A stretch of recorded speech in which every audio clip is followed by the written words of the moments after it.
Namaste.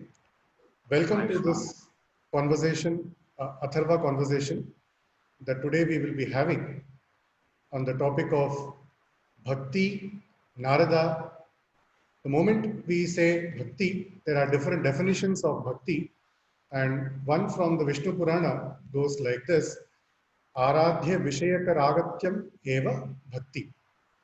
So, and the moment we hear the term Bhakti, two prominent people come to our mind immediately who are in this tradition of Sanatana Dharma. That is sage Narada and the poet composer Tyagaraja. About the sage Narada, Bhagavan Krishna in Bhagavad Gita says, Ashwatha Sarvavrikshanam Devarshinam cha Naradaha. So he says that I am Narada among the Devarshi.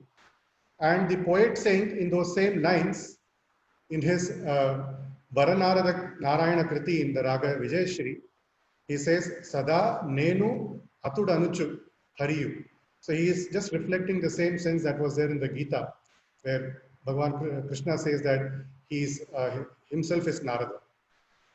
So today we have with us none other than Mahamahopadhyay Kurada Subramaniam Garu, who is a retired professor from Hyderabad Central University, who is a professor of Sanskrit linguistics and has expertise in translation. He is one of the rare intellectuals that we have today in our country, who is both trained in the normal secular education in terms of having PhD and also having the traditional Veda Pathanam, Veda Patishala, where he has done Krishna Yajurveda Parayanam. Along with that, he has expertise in the, he has got the Pandit Sammanam and Veda Vyasa Sammanam, and he has been conferred upon with the title of Mahamahopadhyay. Today, indeed, we are lucky to have him converse with us on this topic, Narada and Bhakti. Namaste, sir. Ayushman. So, just to set the context of our conversation, so let me ask the first question. Sri Narada is stereotyped as the one who wanders around frolicking and causing mischief. But Sri Tyagaraja calls him as the supreme guru. Can you please comment on this contrasting aspect of Narada to begin our conversation? Om Devim Vajamajanayanta Devastam Vishwarupah Pashavo Vadanti Sano Mandeshamur Janduhana Dedurvagasmanu Pasustadaitu Om Shanti Shanti Shanti Namasabhai. Actually, the question you have asked is discussed in Puranas and Stutis, etc., etc. First of all, before going to discuss the scholarship of Narada Maharshi, let us see what is the derivation of the term Guru. Gushabdva Sandhakara Syat, Gushabdastan Nivaraka. What is the meaning of Guru? Guru means the Ajnana Andhakara, okay, the obscurity of Ajnanam, and the Ru is the Nivaraka. That means Guru is a person who is not simply a teacher, but who gets rid of the Ajnana of people. So such one only is called by the name Guru. And he calls Narada Sadguru, means the best Guru, one of the best Gurus. Then what happens is, actually who started this term applying to Narada, that is Kalaha Priya. So before going to that point, let us see what is the scholarship and what is the place of Narada, because you have quoted Bhagavad Gita, Devarshinam, Shri Krishna compares himself with Narada if you take the group of Devarshis. So here, in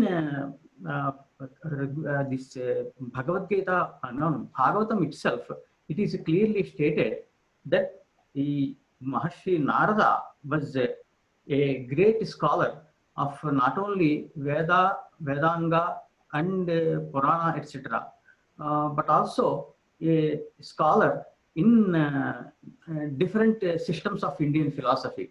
For example, you may take Ayurveda, because he authored what you call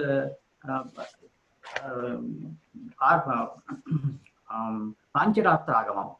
Okay, here it is clearly stated in Utsangan Narado Yajñe in Bhagavatam. This is from Bhagavatam 3rd Adhyaya.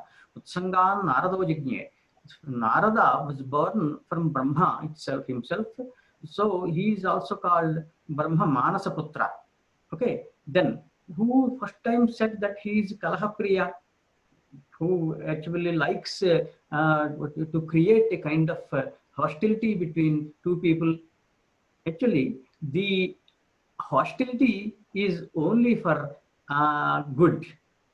For example, Narada goes to Sri Krishna and tells about the very sinister things that are being committed by Shishupala.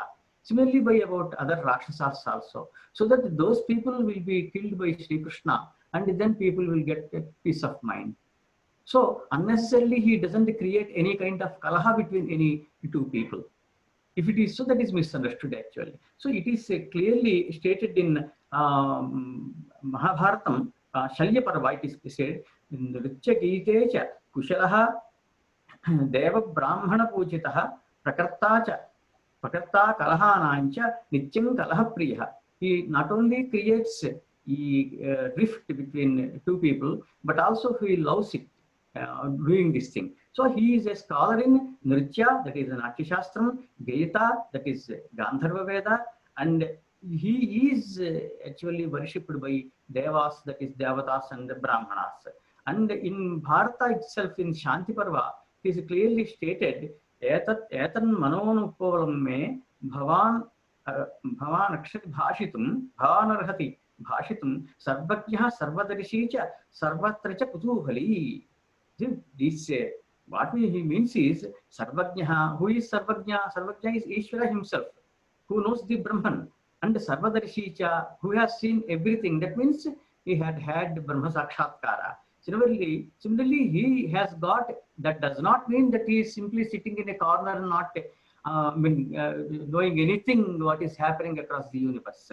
He is Kutuhali, Sarvatra Kutuhali. He wants to know. He has got the interest in everything. And also in Bharatam, Sabhaparvam itself, it is also stated that he knows Sankhya Yoga Vidhanajnaha Nirviksha Nirvirakshuhu Nirvichakshuhu Udarathihi Sandhi Vigraha Tattvajnaha Yanasana Vibhagavit. So what it means is he knows Sankhyam.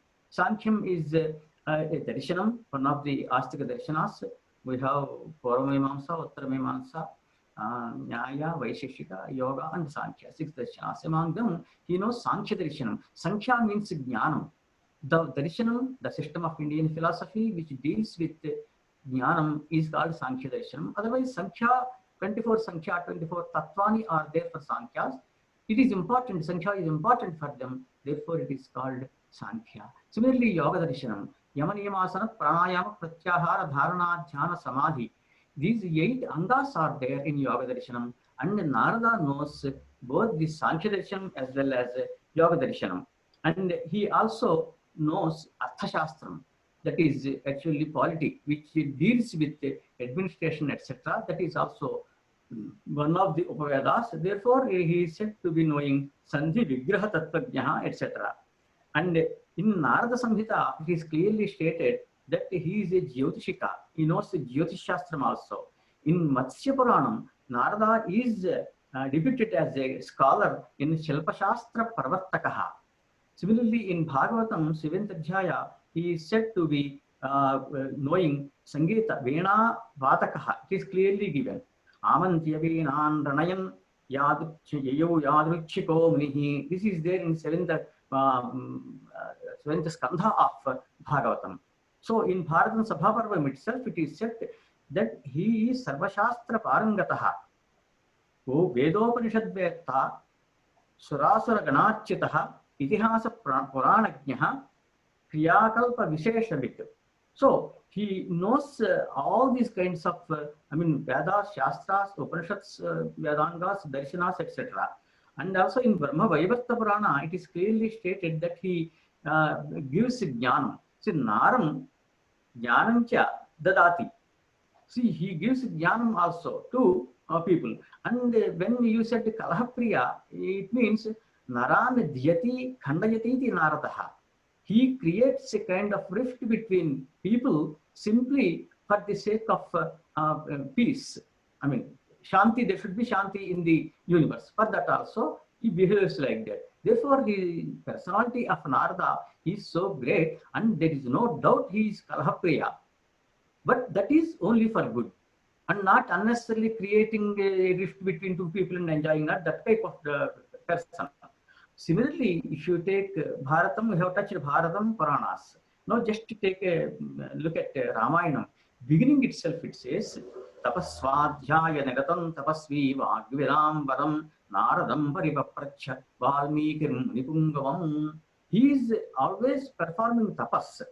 And Swadhyaya means the regularly done Vedadhyayam. Swadhyayodhyayatavyaha is there in Taittiriya Aranyakam. A Brahmana should regularly recite Veda. That's why he is called Brahmana. So, tapas means different meanings are there. Here generally we take from Yavanushasana, that is to sustain the pace of Sheta, Ushna, Sukha, Dukha, Arogya, Anarogya, etc., etc. That is called tapas. And also leading an ascetic life is also tapas. So performing vratas, Krichra, Atikrichra, etc. is also called tapas in Dharma Shastras. So here we find this person, Narada, who is Vakvidam Varaha Tapasvi. And due to Daksha Prajapati Shapa, he goes on just wandering like that. There is a Shapa to him by Daksha Prajapati, that is.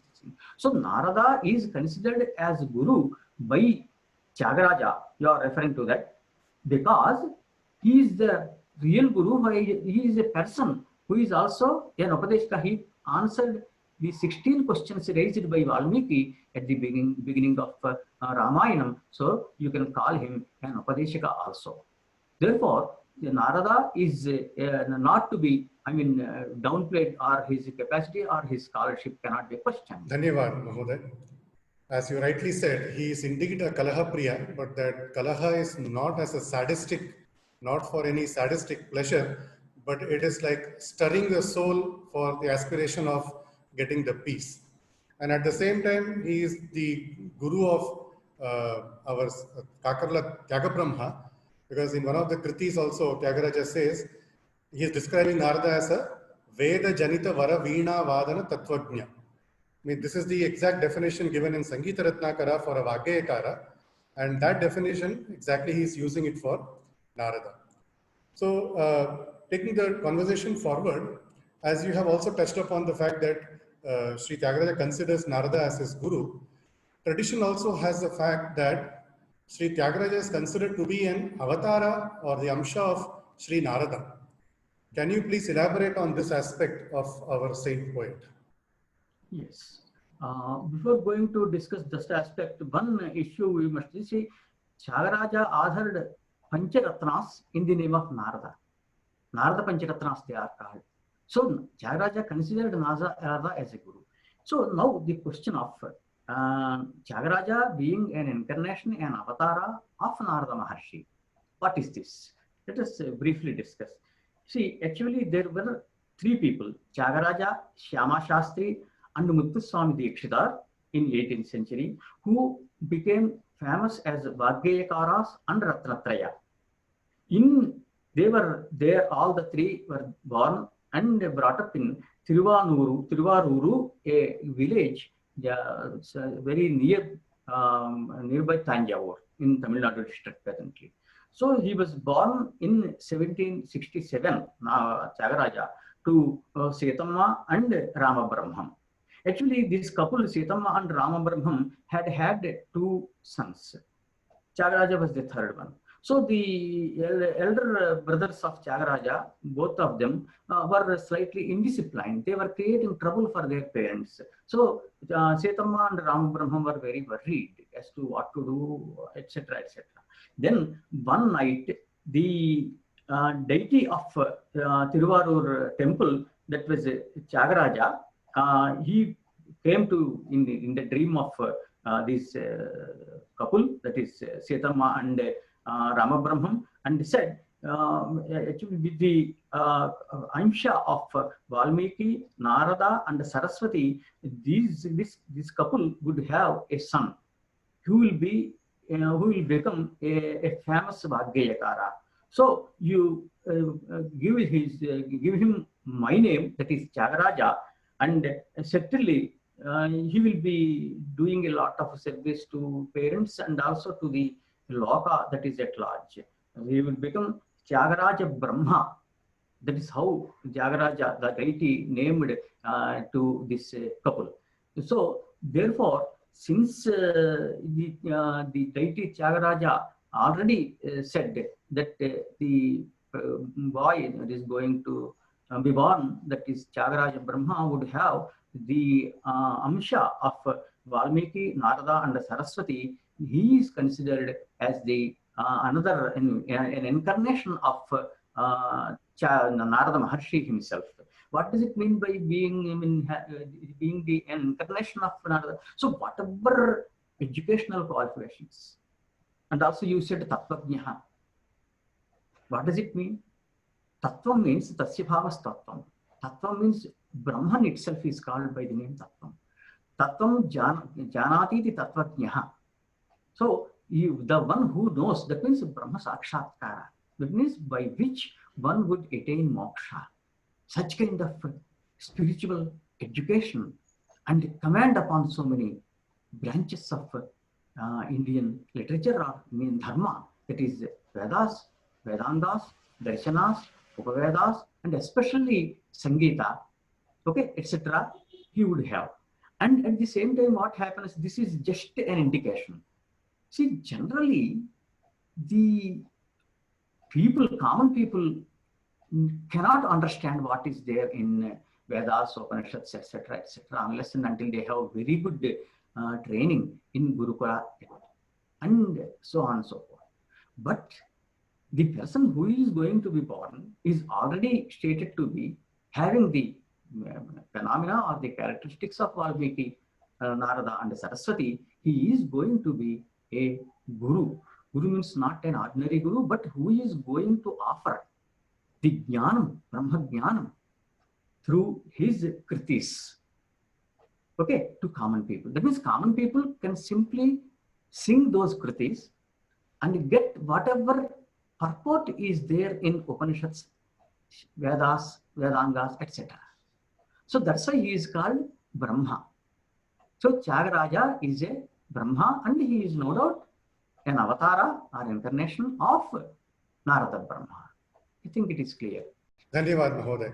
As this is right, so as he has described his guru as a Tattvajna, similarly, I mean, his Shishya, one of his Shishya, Manambu Chavadi Venkata Subbayya, in praise of his guru, that is Tyagaraja, says that Swami ki sari yavarana vachu swararaga sudha nidhi chandrude.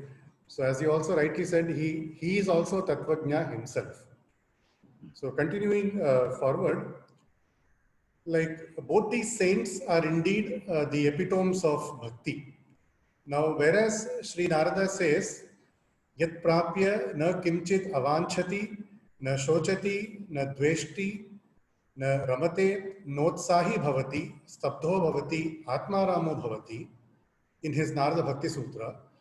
How does the bhakti espoused by Sri Tyagaraja relates to these definitions of bhakti? Could you please throw light on this aspect? See, there are 4 Purusharthas that are described in Shukla Yajurveda: Dharma, Artha, Kama, and Moksha. Dharma is the base of Artha and Kama as well as Moksha. Here what happens? The final Purushartha that is to be attained by a person is moksha. What is moksha? Moksha means relief. Relief from the worldly bindings, mundane bindings. Otherwise, you can also explain moksha as arresting the cycle of birth and death. See, Panarapi jananam, panarapi maranam, panarapi janani, jatadeshi janam, Shankaracharya says. Jatasya hi dhruvo mrityuh dhruvam janma mratasya cha. Bhagavad Gita. Whoever is born is going to die, and whoever is dead is going to be born, unless and until he attains moksha. Moksha also can be explained as just a combination. I mean, there are two things, Jivatma and Paramatma.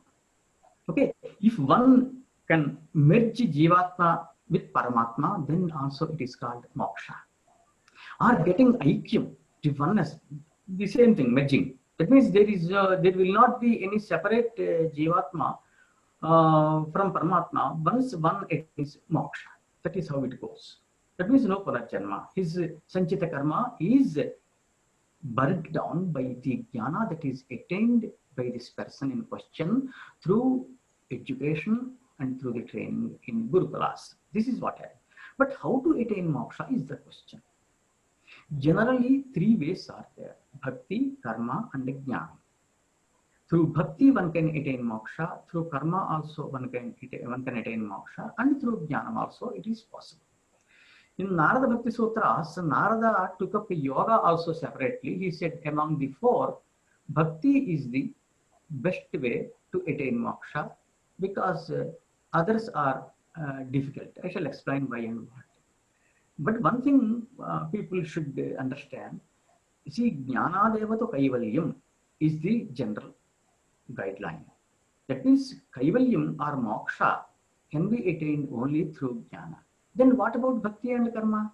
So bhakti will cleanse the mind of the person, chitta shuddhi. So through that one can attain jnanam, and through jnanam moksha becomes easier. Karmas are there. Through performing the karmas prescribed and described in Vedas, Vedangas, etc., etc. For example, Nitya Karma, Sandhyavandanam, etc. And what you call Naimittika Karma, for example, Abdikam, the yearly death ceremony, performing that, etc., etc. So Nitya Karmas and Naimittika Karmas, one through performing these karmas also, one would get his mind cleansed. So then Chitta Shuddhi he already has there. Through Chitta Shuddhi he would get Jnanam. Through Jnanam he will get moksha. So bhakti through Jnanam would give moksha. Karma also through Jnanam would give moksha. I did not touch Kamya Karmas because Kamyanam Karmanam Tyagam Samyasam Kavayo Vidhu is there in 18th Adhyaya of Bhagavad Gita. So on these lines only, that is Bhakti, Karma and Jnana only, Bhagavad Gita is divided into three parts. 6 chapters deal with Bhakti, 6 with Karma, and 6 with Jnana.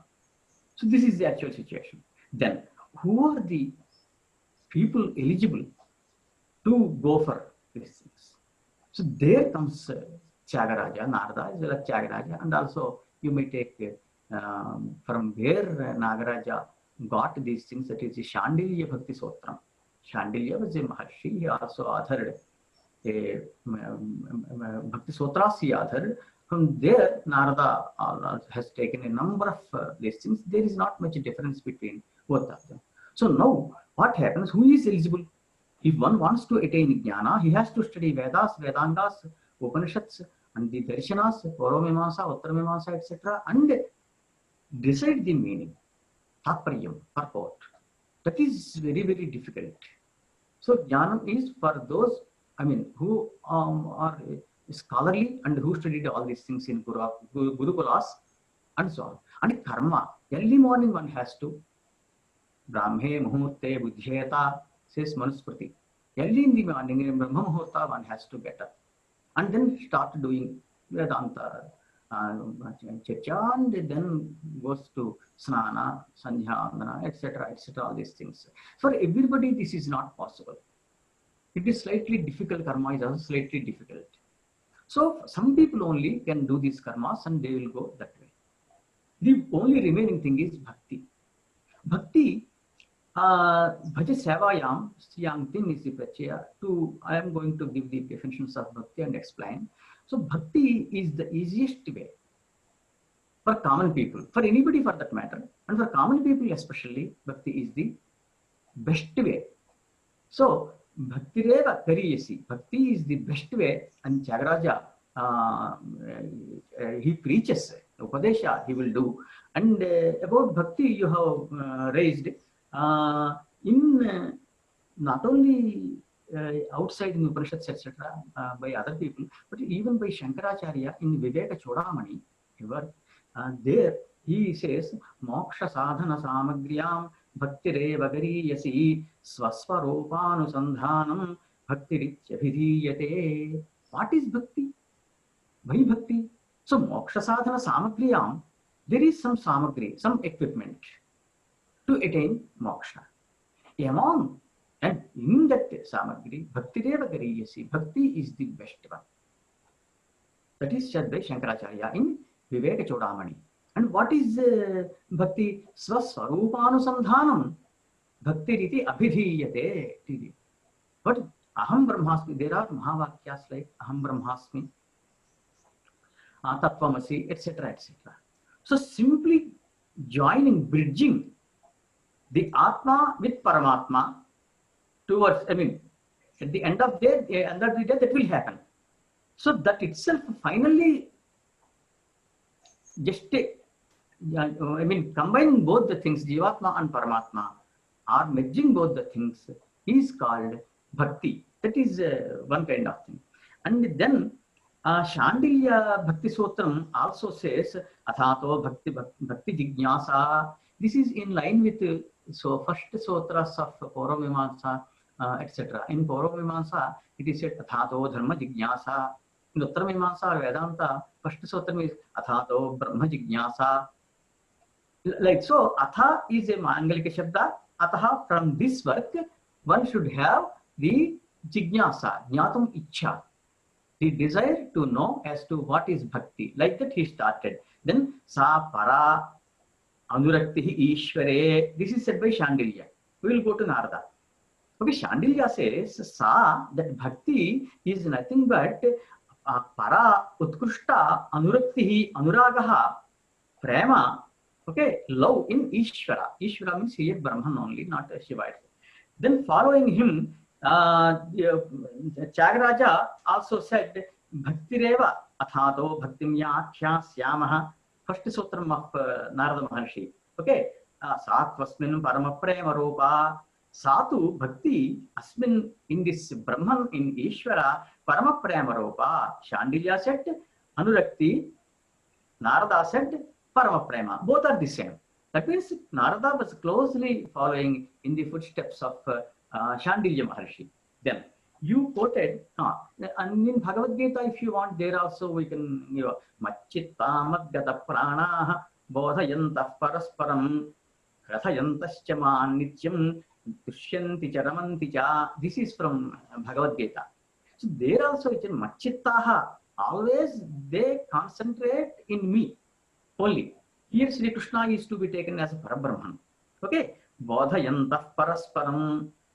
These bhaktas are teaching each other about me only. That is the Parabrahma only. Whatever significant things are there, whatever things are to be known in order to attain Parabrahma Sakshatkara, and these people are discussing mutually. Okay? Kathayantascha Nityam. Always they are just, take a Bhagavatam, for example.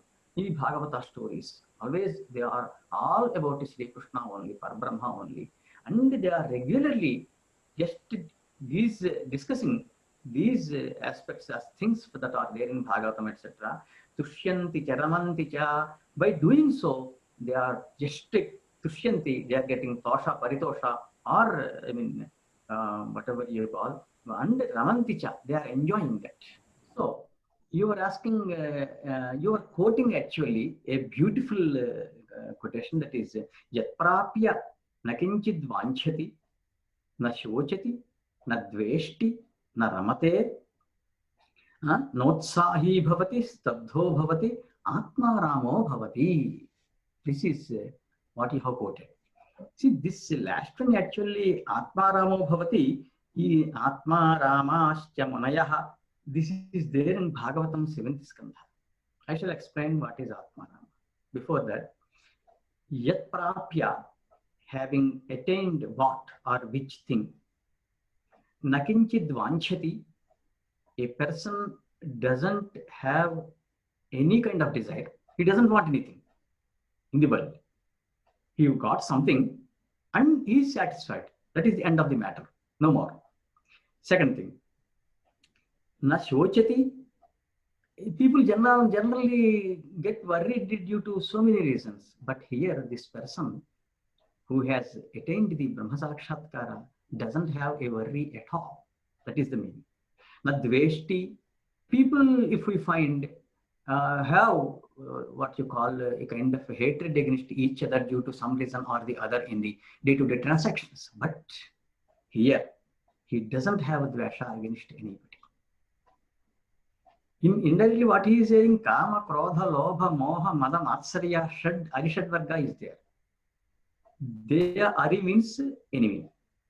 These 6 things are called antashatrus, internal enemies. That means enemies generally are outside. But here, they are enemies, but people do not know that they are enemies of themselves.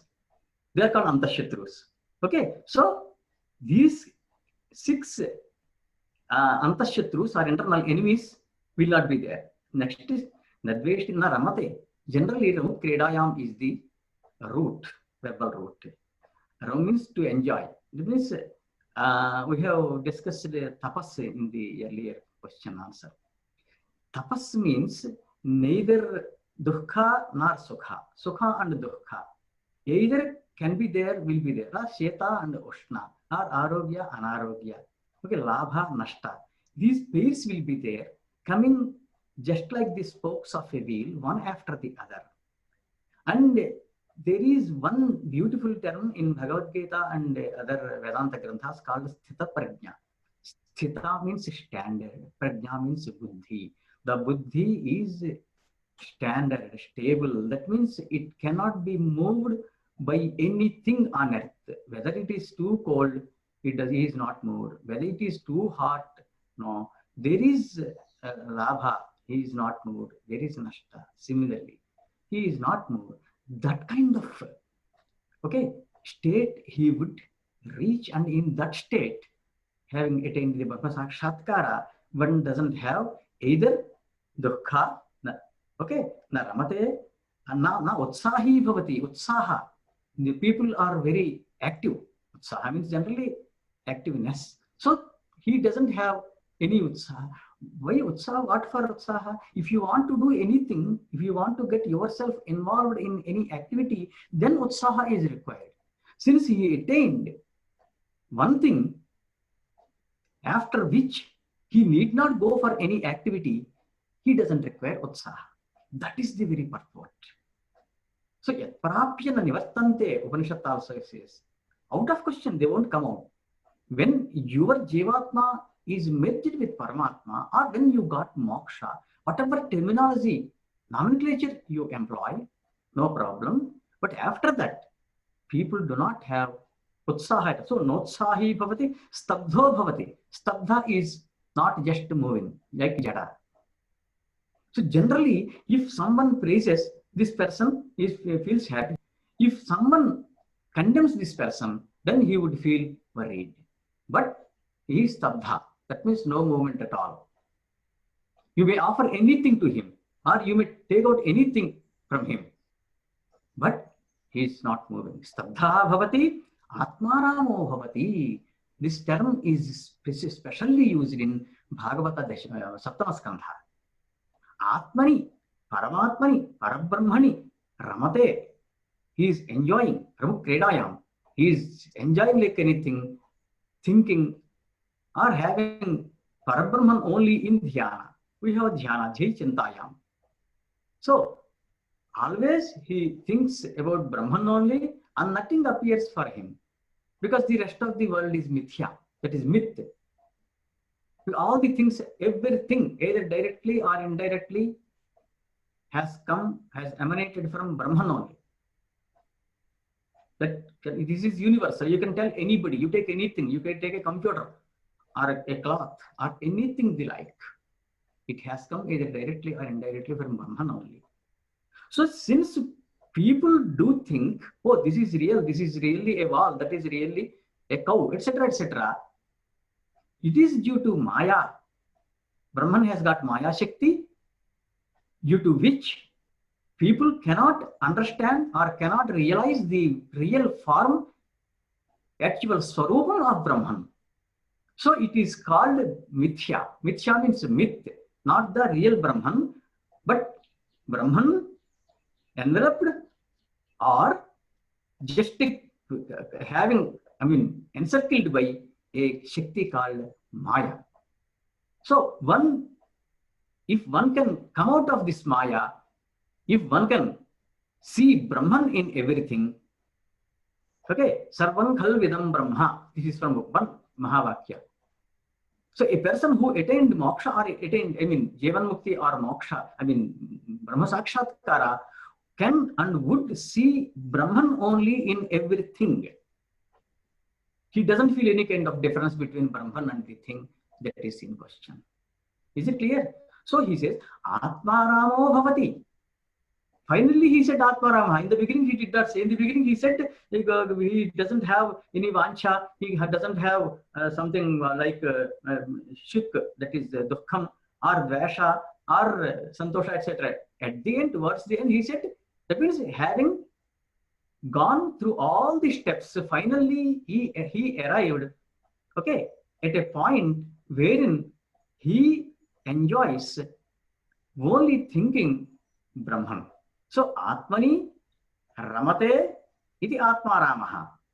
In Atman only, Atman means there is only one Atma. Then just because a person, we look at a person, we look at a person, Chaitra, Maitra, Krishna, etc., etc., you are separating that the Jivatma is there in that person. You are saying that he is a person. Otherwise, this Jivatma is nothing but a part and parcel of Paramatma only. That is what we call Advaitam. Dvayor bhavaha dveta. Okay, tatra bhavam dvaitam. Na advaitam, na advaitam, advaitam. That means there are no two things. But in the world, when you are moving, you are involved in the day-to-day transactions, etc., etc., dvaitam is required. He is a person, he lent you some money and you helped him in something. Let's say all this vyavahara, whatever transactions are there, they are only in Loka Vyavahara. Once you attain that state of spirituality, okay, then everybody will be Atmarama. So this is taken from Bhagavatam, and Tyagaraja himself is an Atmarama because he doesn't mind anything. He doesn't talk about anything. What appears to him is simply Rama. Ramante asmin yoginaha iti Ramaha. The yogins just think about Rama, that is Parabrahman only. Sri Ramachandra Parabrahmane Namaha, we say, and they enjoy.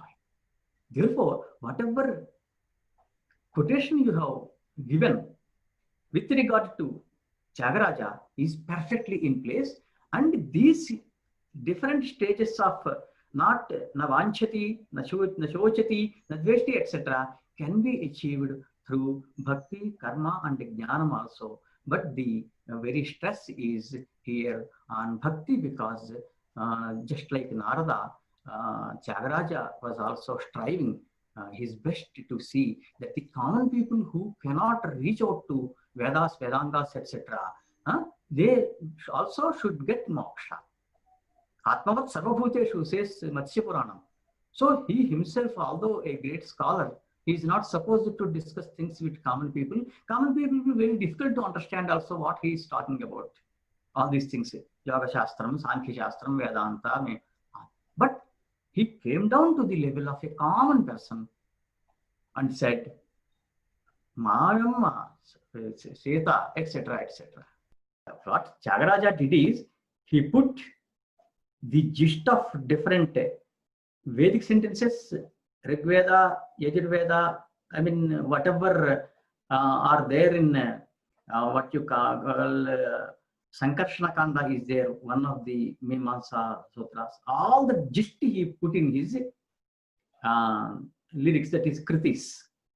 So that's why, so before going to that, what Tyagaraja, we have already seen him, Athato Bhaktim Yakhyasyaamaha, Satvasmin Parama Premaropa, that is how Narada defined Bhakti. But where has he got this kind of definition? How he arrived at that definition of Bhakti, and what prompted him to just rule? It is Sotram, it is called Sotram. Roughly you can translate as rule. That Bhakti is such a thing. And Narada also, although he says Bhakti among the different devices of moksha, attaining moksha, Bhakti is the best one. And he arrived at this definition simply not just like that, but he studied Veda Shastra, Vedant Shastra Pandit. I am a Vidwan in Vedas, Shastras, etc. And how can one simply blame me? Because whatever gist is there, whatever purport is there in this Upanishads, etc., Vedas and Vedangas, whatever you call them, Puranas mainly. For example, Bhagavata Puranam or Vishnu Puranam, you have already quoted in the beginning Vishnu Puranam, what is Bhakti that is there, etc. All these things are meant for common people. So Tyagaraja declares, I am trying to give you the gist of these things, although he does not clearly declare anywhere in his 700 Kritis that he is offering the gist of these things. It is clear if one goes through each Kriti and the Upanishad that is concerned, that is connected with that Kriti. In each Kriti, he says, no, I do not see anything. There is no any difference. Linga difference is not there. Jati difference is not there. Etc. etc. in his Kritis. Where is this actually? This is in Shvatashvatara Upanishad, Taittiriya Upanishad, Brihadaranyaka, Chandogya, etc. etc. As you have rightly said, that both the right from the Rigvedic period down to the Upanishadic period and down to the period of Tyagaraja, the same notion of bhakti, which is the easiest way to attain that mumukshatva, is being propagated. And rightly you have given the good context for that also. And in many of the Kritis also, Tyagaraja injects this notion. As you have also said that in all the 700 Kriti, what he has exposed is just the gist of all our Vedas and Shastras. So in the Kriti like Dvaitamu Sukhama, Advaitamu Sukhama, he clearly says that, O pure consciousness, listen, O witness to everything. So Chaitanyama Vinu Sarva Sakshi. I mean, so he has touched upon even the highest realms of existence through his Kritis as well.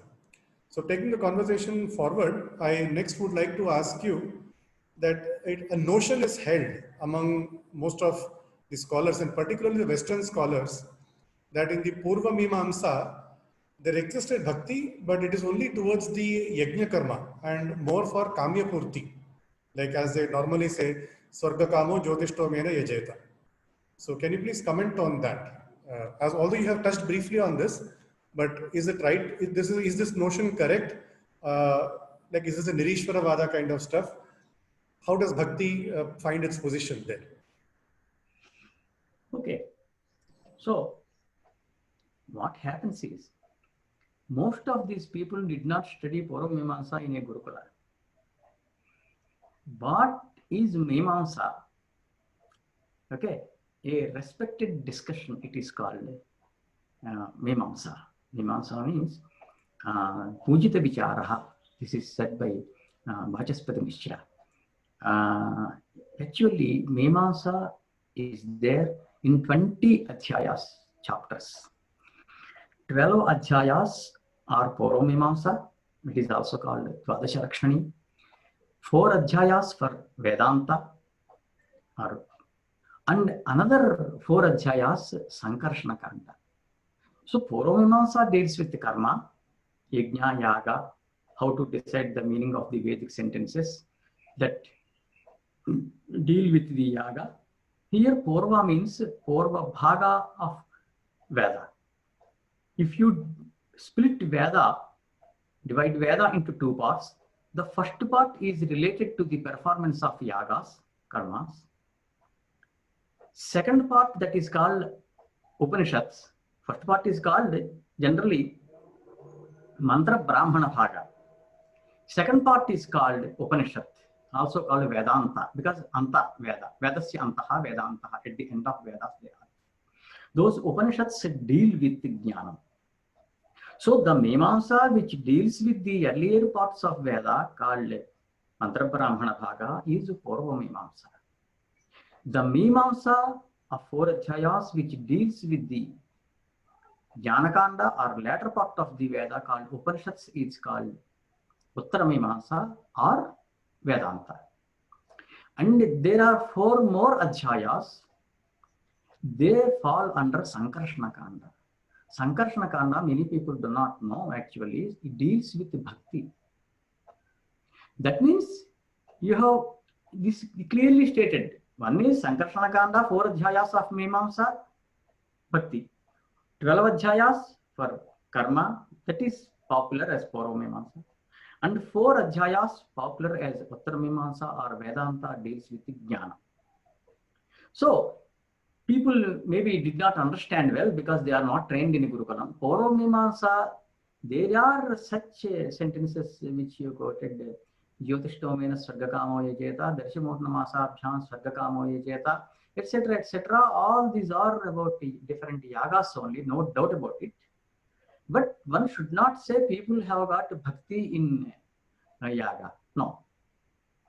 Bhakti will be in Devata. Bhakti can be in a king or in someone, but not in yaga karma. The yaga karma is being performed simply because they have got some desire. What kind of desire? To reach Sarga, that is heaven. Sarga Kamaha, the one who has got a Kama desire in Sarga, only should perform the Jyotishtama Yaga or Darshapurnamasa Yaga, etc. etc. That is the meaning. So people misunderstood and they are propagating their ideology, maybe in order to create a kind of inferiority complex in the minds of Indians, or maybe simply to downplay their importance, or simply to create a kind of negligence in the minds of the people. Otherwise, these 3 ways are there in Mimamsa, which consists of 20 Adhyayas. Okay, and so there he says, yes, Advaita and Dvaita you referred to. There also, Rupa Goswami in Bhakti Rasamritam, see, whatever is there in Sankarshana Kanda of Mimamsa, that is explained and elaborated by Rupa Goswami in Bhakti Rasamritam, and in Muktaphalam by Bhapadeva, Vihida Bhakti, Avivakta Bhakti, in Bhagavatam, etc. etc. That means just this is Bhakti route, that is Karma route, and there is Jnana. We have all the 3 routes open to everybody. So this is about Mimamsa, and people, if they did not understand, we feel sorry. Okay. Next. That was a very clear statement of the fact that the Purva Mimamsa is not bereft of bhakti. The bhakti is very much there even in the Purva Mimamsa. It is only due to the lack of understanding or not proper understanding of the basics of Purva Mimamsa that leads people to say that Purva Mimamsa is not without any bhakti. That was indeed a very good explanation by you, sir. So taking forward, this is a curious question.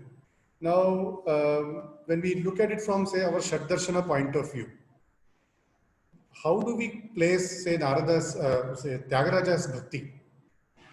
Is it like pure Advaita form, or is it like Dvaita Advaita or Dvaita form? So how do you look at how do you look at Narada's bhakti in this philosophical framework? Yes. See, in the beginning, since the beginning, we have been harping on the point that Tyagaraja's aim was only moksha. Moksha in what form? You have quoted his Kriti, that is Dvaitam Sukhama, Advaitam Sukhama. So it is Dvaitam is nothing but when a person thinks that he is different from Paramatma. Okay. And he behaves like that, he performs the karmas like that, etc., etc. He strictly follows that. So now Tyagaraja is asking, do you prefer Dvaitam, wherein you have to keep away Paramatma or Brahman from you, wherein you think that Paramatma is different from Jivatma? So Dvaitam Sukhama means, what do you mean with Sukhama? Sukhama means Shanti, one should have peace of mind. The only thing that people cannot easily attain, one thing, that is Shanti. Generally, everybody has got Ashanti due to some reason or the other, in one aspect or the other in the world. You talk to anybody, nobody claims or declares that, yes, I have a peaceful mind, I have Shanti like that. Why actually is it happening? Because you are following Dvaitam. You yourself, Tata Tvamasi, Chandogya Upanishad 6th Adhyaya. Shataketo, Tato Tad Brahman, Tvam yourself Asi. Or you are the same Brahman. Don't think that Parabrahman is something different from you. If you think, if at all you think that Parabrahman is different from you, then it becomes Dvaitam and you cannot have Sukham or peace of mind. Because there what happens, once you think that you are different from Parabrahman, then automatically there will be these 6 Antashatrus will be there: Kama, Krodha, Lobha, Moha, Mada, Matsarya. I got this, I did not get this. That person has got that, but I did not. How to achieve such an amount of wealth? How to achieve such kind of position, etc., etc. How to arrive at that stage? Actually, all these things that he is great, this person is not, and he has got so many things, this person, all these things are going to perish. One should accept.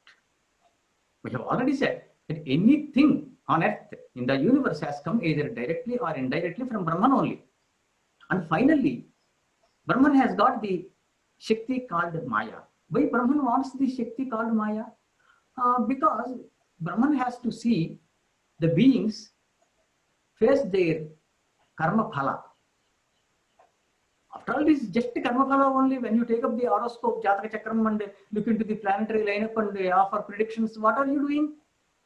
Punyam vapyatha paparopam apiva karmajyitam pradbhave. This is from Jyotish Shastram, Uttarakalantam of Kalidasa. And even Brahadjatakam of Varaha Mihiracharya says the same thing. That is just a statement of Pura Punya and Pura Janma. Papa, whatever you have achieved, whatever you have accrued, that is it. So when you have to face this karma phala, both either enjoy or suffer, then some body is required. So some part of the Parabrahman has come out as Jivatma, and this Jivatma has got the so-called Upadhi, that is just body. So the Jivatman is Nitya, this body is Anitya. It is going to, just perish after enjoying or suffering the Prarabdha karma.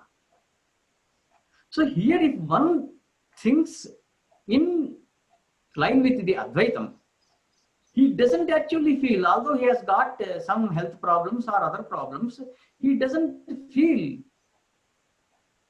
any discomfort caused by these things.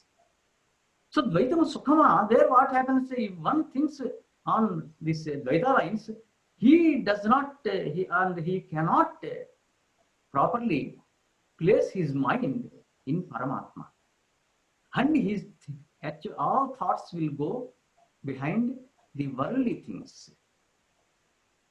Whether to attain more wealth, whether to attain this thing, that thing, job, promotion, let's say whatever things are there in the world, mundane things we call them, worldly things, behind them only his mind runs. Whereas if you think properly, bhakti can be a device to that. But bhakti, forget not, bhakti leads to Advaitam only, will make you, because Swarupanusandhanam, when you are just bridging the Jivatma and Paramatma, when you are merging both the things, does Atma has God, Atma has any, gunas like this, virtues or vices? No. Atma doesn't have anything. So someone says someone is born, you should not be too happy. And someone died, then also same state of mind you should maintain. Because there is neither birth nor death. Then what is it? It is due to the Purajanma karma, a person is born, and Maya Shakti will do all this through Kala, Desha, Kala and Dik. These things are not there. Then they simply make you enjoy or suffer for the Purajanma karma. So Advaitama Sukhamu, Advaitama is not. That is the essence. Dhanyavad, Mahoday. Really, that was a beautiful conversation that we had. And of course, as you said, Tyagaraja impregnates in Skriti all the gist of the Veda Shastras, the Sara of all the Veda. And he goes also a step ahead, perhaps one step ahead, and he says that Sakshatkara ni sadbhakti Sangeeta Jnana Vihinulaku Mokshamu Galada. So he also adds that one has to have the qualification of musical knowledge. That was indeed a very good discussion, and many things got clarified, wherein you have given us a very broad outlook about what bhakti is, how it has been dealt in Shandilya Bhakti Sutra, how Narada Bhakti Sutra repeats and espouses the similar facts, and how even right from the Rigvedic time till the Tyagaraja's time, the same concept of bhakti is getting reinforced. In fact, if I may add, Tyagaraja also goes a step ahead and says how the knowledge of music is also necessary and sufficient condition for getting the moksha. For he says, Sakshatkara ni sadbhakti Sangeeta Jnana Vihinulaku Mokshamu Galada. So with this, I thank Atharva Forum for this opportunity, and I thank you very much, Mahoday, for your time and blessings. Thank you very much. If you have to say something. So actually, you are right. See, how to easily get people involved in bhakti. So Tyagaraja got the device bhakti associated with Sangeetam. So if there is Sangeetam and that is coupled with bhakti, people can easily be brought on the right track, and without any difference of gender, caste, creed, etc., all the people can have the benefit of attaining moksha even through such an easy device called bhakti. So people should understand his kritis, and I expect the people to propagate also to other countries, not only here, even in other countries. I know people who are singing, reciting regularly these kritis and enjoying and getting the benefit of that kind of jnana of not only Sangeeta Shastram, but also the Upanishadic jnana that is required, and actually that is the motto of our Vedas, Vedangas, Darshanas, etc. And I hope people would certainly get benefited by knowing the facts of who is Tyagaraja, what is his mission, what he did, why he did, how he did, and all these things.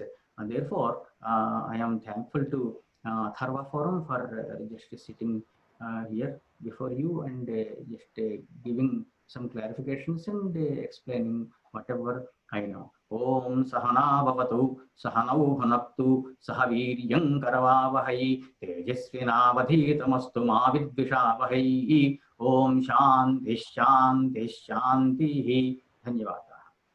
Thank you very much. Namaskar.